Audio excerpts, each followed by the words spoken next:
kero pa Uganda kid me down logo kid pa no chana ti ye Uganda don't kill do idea requija I don't keep NDC I think me no kana twa ka to nakere o me don't kill don't medium income economy your status kama don't ti ye no logo ma don't tigi kero lower income lower middle tamo omera ye afo babana komera madit magdongo loko amete bena fo la tela mamle ko parliament mi Uganda honorable court Peter afo ma eno temo si angeyo ni na furi poramo moderator lok ma wano ti we mechani lok apera ter mamero wa lok a perspective may be very objective whether you support the regime or not. Mer wa lok machala nywele mi Uganda ma wangeyo ne logo ene pe bigit wane ne machalo dana chila chilo bigit keni no ni romo eto generation ni be metanyim ana bero winyo lok chepo lok wa politics mar donye matutu twala an pabe local politics dana wangeyo ni ana chao NRM dana wangeyo ni achi won kom papat NRM dana wangeyo ni a coordinating media pa NRM in northern Uganda ikwi mo karona beru in charge of Acholi mineno kwi baladit logo donc arabe mi lok manok machil keke waje middle income status la diro wajo parameters mamete nyuanga magi declaring ngera declaring middle income status for president the determinants meronen anatamani statement pala dit logo wachika misinterpreting wako sometime apar Ugandans because wamaro mere chiara negative without alternative dong luak manguno chika winya e pen chik article 101 I think cap 1 yes mamio tuero kila dit logo mimio kita Uganda chika wot kere e kit mi Acholi tuero ene bene parliament delegate ngudwako waping e district council achila ngedwe bichil mero won koma beach ma pen chiek madit o chwale e local government act mero beno tiet affairs mi district achila any chero wa sub county level but won koma there donc pengo watiro we kwa ngewa ake kwene wa o kwene wachika chier kwene pere tek tutwal do ikin lok mapol mala diro kete kere generally wano ngeyo ni mapira tek an economy petty lobo more operates without economy that takes center roles and petty lobo more pay market and controlling and market controlling by two sides supply ki demand ma senior economists ngeyo wano chi lok wengwa ngeyo ne petty lobo more mako without demand and supply ke demand iro malo ngoma time ngoma kilo kwa ngeyo ke supply iro malo ngoma time wakilo dong ye kong an awaj we ngoma kilo polkare we go lobo money ke mo ni dong romo bero middle income la diro tira pa meta no eto ngoma wan romo timone machala nywele Uganda we wano bit kikero mi o level ene wa bit kikero mi sustaining magadek mala dit lobo chika wacho nene enemy achil gena ke luone keto mirwa e gwade mano kupi o ngoma mera ke tim we ke mok ne ada lok pala dit lo mo waila wo mane wan wan dong wati yeni kitumbure ino wati dong wati dong wadonyo Uganda doro wi kamala dit lo o wajani in machalo in ko chaden Uganda o cha middle income because la dit lo football wajani Uganda dong team middle income status keke wajo o ngona honorable court Peter berutie ba kunu machala mema me parliament mamma kwa because mer wa law based on facts ejine no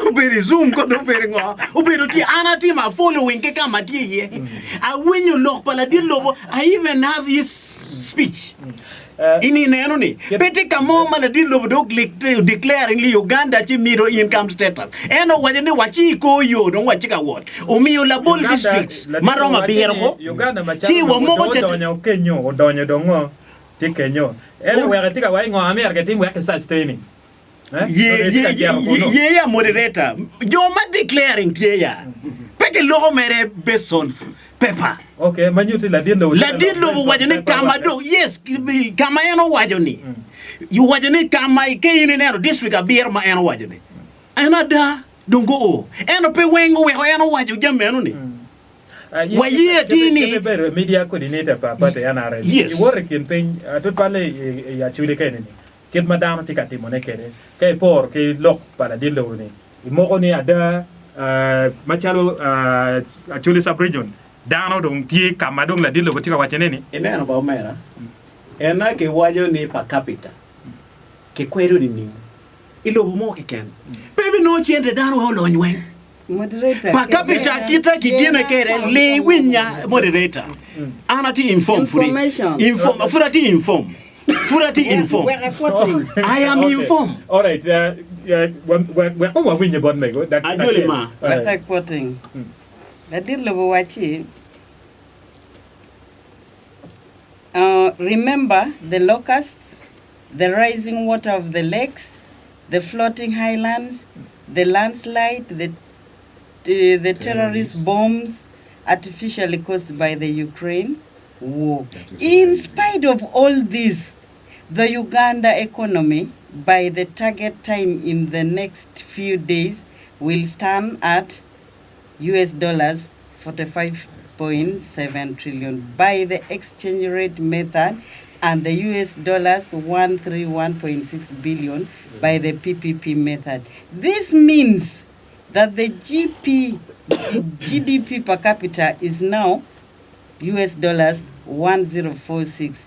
You remember the entrance point for the lower middle income status is US dollars 036. Yes. We now passed that figure. Oh my God. Congratulations. However, What were they to be declared the middle income country, you need to sustain this for 2 or 3 consecutive years. I'm confident we shall perform in achieving that. Atamo ke ine gonye le mona yoni. By next. Nena le mona ne. Tien loka ne la di lo food mo ko chadene jame weng food potum. Ke le mona na kuya chokonya. Do o Wai anyime furi. Ento ke ine ne pa capita wado o. Donc jame mamete ni mera wasa sustaining. We We are already above the entrance point. Yes, we are above, but we have not been declared. So yeda do loka, we hachia do loka. Bobang loko no chikanyang jamu le weng. Le mono jeje le weng we wanong la fo le mono. Atawa luak mawuru chika winyewa. Jame madonga mente miro ketchente yema bu. I budget malo mema mi parliament achiel chingera kany. Wek mwano bet kikero meneno wajio kama dong wano oyene machil mero wanen lokom fu gokole nyo jeme manero lokom agriculture duju chente mak mere kiket kenyo ubet mapu chente obo la fu mekin gang ke il ke hero fo fu mekin gang mo gina mere parliament mamekwa mach twer dong eminege ni appropriation merio enegin makilerli lok melin mo pinke to mera ne neno wajala dito wajala pete yo mo chene mawano no tourism badidia mera waneni bottlenecks nyo pero makwako tourism kerwenyo dujo ikina chi insecurity ichari kara moja kiraga mete de kiraga mera golwen melwenyo insecurity machi kara moja weko ke ine neno chiero pa loka EDF chao kene ine neno chao pe guru komi eno ni naro gutu kumi so gamente miero bet kikero meneno ni externalities machika bino mier ke joko kichen eni gina pe wa logo la bon politics mo kene loko mirror mo ke gas ma wano ti ada mero betie ye transparency mero betie ye ikid ma wano kwanyo ke ikid ma wacharo ke profit dugu ke Uganda boda nywele Uganda mero dugi yo mapore makira ke chwale developmental projects economic developmental projects merge chwal ikid mano chiek neno kere la bon cham chana mo ke ken donc kay neno mo ko mi achil ko mi ario neno lokum gudi lokum schools infrastructures duju neno human capital development yajad ene ma achil li la tij moy ken ma chika tich Uganda merke we ker ne obetie on ma dok tich ke chul mabe which bill ma mekwa ke chwalo chet malo Jamen ke wano timo machalo gamente we wana foyo ngata logo on objective point of view maneno ne gamente utimo kandraji kanyo timo mabe we must appreciate kama go timo mabe kama be go timo maraji po wa ye we wani chan fudo wajani the middle income status mage wajani furi po guru district wen ene gina ana ye donc ene neno ene pol kara dano nyweno per capita dano damoni chente merke niange Robert chiga mega di anga chi entro ke neno chente wu wen kira ngera chele ken chiga dit pa chene wen ke poke wiu ene gina pe Uganda eno kilo gina wal bang eno kilo dong in bena machala kwan ke kilo wadak dir ni mo ikid me pimo per capita we be maro chake tich kere machalo parameter dong ye chet ka dolo loka yin pe baro kono lo chanti adi le winita ka lo nya di atamo ene yene chik no atamo ne ene yene chi achungo loke doga pera ampa bero I wal bang be amapa mo chike wal bang eno ne awajo gina wal bang okete kere we ana wajo ni moderator pe lok gina no pe chin yang ya moderator lok gina no ine chika nyang ye because kere yene chere I wal bang en kirana tirni keneno income padano duju the individuals and the total population alo gopa so that is not my side birung side money madonge moko chon en we ana che wajani one pe wa kenwa mero bed bena ke care we kede ke initiative kede ke ideas manyen we ochunya yum kita en logo ke projection na mio we go guiding one la dira gwene yes ngaru mo petika wachini jimba yini tika wachene ni koro petika kare eto watine no iko bala dedero ngome tika wachene ni guru ninin ka Kenya ye kama no mero be guri paloke kit ma guru kere ke ana che cherie a che cherie wani don't keda ke ka chele ka ye dolo amero dolo ke Paris development model ke neno guri pa Paris development model che gena biro che biro Achil nero locum production, processing and marketing. Value chain. Miario nero locum infrastructure and economic services. Mia dek nero financial inclusion. Social services mia ngwen. Mia big nero community data. Community information system. Mia abichil nero governance and administration. Kema gike mindset. Do amiro what you need projects eneba. Pete projects mo Uganda nyo program mo biro maraj. Amiro wachi ene. Gina nego wa implementation.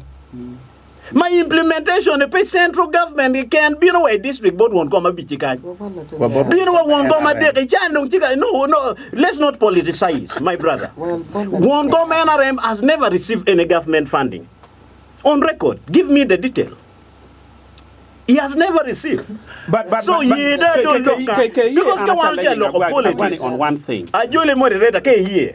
Gonna moderator. Chris. Imoyoga ke politicizing completely. You know we are failing and what you can pay structure me local government good way walota. Enu ni gematima. Ma o mera gwani peo kwe ka peo tieba ye ni peo tie kiroji. Eni mo be bienoni. En mabedo chakani politicization be pay ye emati wachi peki lock politics ni ba gente politics. Politics may go te won pour lock politics. O ko peta won pour lock politics. All right. Gente politics. What for Chris? Don't lock again. Ken matika wachekere mane ni program matika bienoni. Parish development model. Competitivo. In bere moko kama leng ni pero pa Uganda machalo lobo oberu polkar oberu implementation gimi kate mabe ket kong youth livelihood fund kombetini ke penyu bula di ma chena no la ko ge a pe tigane chipping of food government diga mete ke chwar mere resources ko gimi ma pe ke tiga embracing ke pen kene Afuwa moderator. Atawo chinong noi chi wai Peter Gunduku gang, Honorable Peter. Pago bete parliament. Peti gamente nyo gang, kira wai gangi. Ke jamu bale pede wai gang kilo ke wangang. Gato mati wai ke wangang. No, I am giving that narrative. Buter kar romene comparative. Wek la dillo. Don't gina ana mero wacho ni. La dira gweni. Ana yes, Acholi. Buter kar romene wek Uganda machalo logo. Non la gamme con pero il loro ne lokum implementation, and this has not just come today. Kio manaka. When you Jimmy Carter kena mabe, even in terms of check kid ma check take lo Uganda. Ke why check me lo Uganda tema be, but implementation tiati lo mo kene. Rwanda ke bola bola. Now, every program ko bino ke the best practice says. When you district money perform well, district money perform maraj. No ngoti me. Pero dog back to the leadership. Lok mala diro lok ne nero tiao. Okay. Ni wan kong pi wa kenwa. Ke wa chiga nene mere ni ji gen ko ngongoge ma kong wan po neno gorwa. Wa yi ni gorwa tie. Ichane ke ine neno ba Acholi machala Acholi. Wan romu beru beno wa gamente pe o mero konyu. Chitwere. Twere. Why po mero konyu be? Area utime area mo kenene. Utime Sierra Leone. Chike nen ke wano beru chan. Okay. Now, don't care in yes. Yes. Yes. Tiki gani mugo kid me like okay baby tiago yo boya gikene. Yes. Kachi ngato mo tiki la penmo nyotamo matwero mi makwago lokpa la dira gwani please. Wakwa nongo lo dano chimaria dek mo kidong no waliki bene yino wa mi kare e tiaro de mete donc kumu kid ma pero matini. Ijero abira bichel te dek ngwen peri yo ngwen tiaro ngwen we boro neno line ma mi MTN ka Airtel di ijero abiro abija ngwen adela chil abora biro angwen in the top ranking jo machike banya totwal wa Japan ji we miario ke piera bitwe bier percentage Sudan in 210%. Greece you were 207%. More by 2021. Eritrea Kenya ganchi 70%. Burundi 72%. South Sudan 61%. So in the gidano mero ngeni dem peraj dem kira we ken gang. Ede chani keto mero advising. Ni kai chere dem chani don pe ko pende economic crisis eno ye opingo dujo. Kono lwen machi Ukraine COVID kenyo o ye opingo dujo. Pa mero da donye ye de ye agik loka ke foi honorable Peter ge. Pene chani ma ana loko ni chiek makwa ko loko market. Jono chwale wa. Honorable Peter meta fu ma tek twal ma jallo mema me parliament. Amedo bena fu ge me chwalo chiek me. Don't dugi ngato moti line. Okay, well. Yes. Radio patches la wala malwa repojeni. Yes, lo copie de presidentio. Yes, la diro pio. Yes. Lokte. La mia fono pana di magiti che ñu wen. Ento amir mi tam ci jomo kene. Ni ja ko lo ke wadi mi pede lo politics. Ento politica lo politics. Ero ma ki io demo wadi gi. Ni ma tika tini ju mane sin kama len. Da ti ji la ti charu de. Ero aro pe na raon de kame tika do ji. Ene ya gi kane ubi ko tana chula no ji mo pe nya jawa e no mi. Ene no ko ma ti lo no rende. Ko ma ni no poverty index. Uganda. Kita tikere.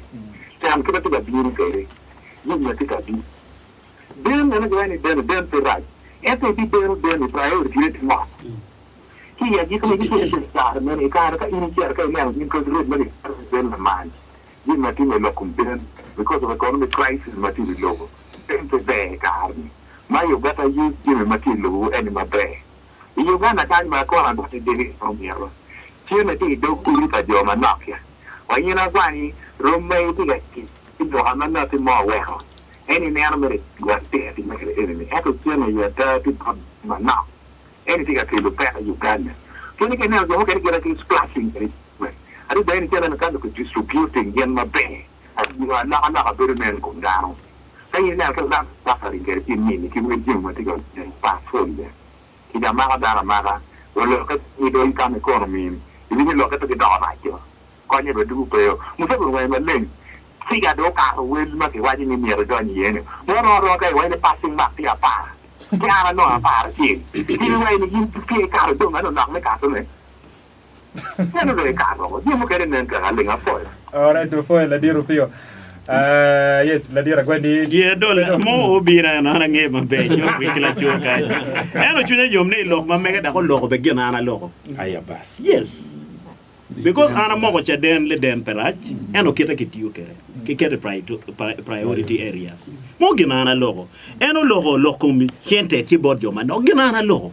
Ni parameters ma wal ba mio we ko sometime narrative ma enti ye and your side mati ye ana ngeyo mere ni and belong the other side so be objective now make it local no be objective it's not political ye therefore Peter Gemea honorable members of parliament make it a landlord and tenant akichane donc check ma konyo watikin la pang ore kirwet ot dano deno chan kibiro kibai icha ma kot chika chwe jame ma chika time so chik ma honorable Peter wono kelo le chunya yom tutwal aleke wo gum no mede timo mabe don megi ko bot in moderate amira fui be mate mi management mi luonga ni no matien kera bede pego pinga chi jaba amira fui mate we all along I've been yearning to meet these senior colleagues of mine cha amira fui mate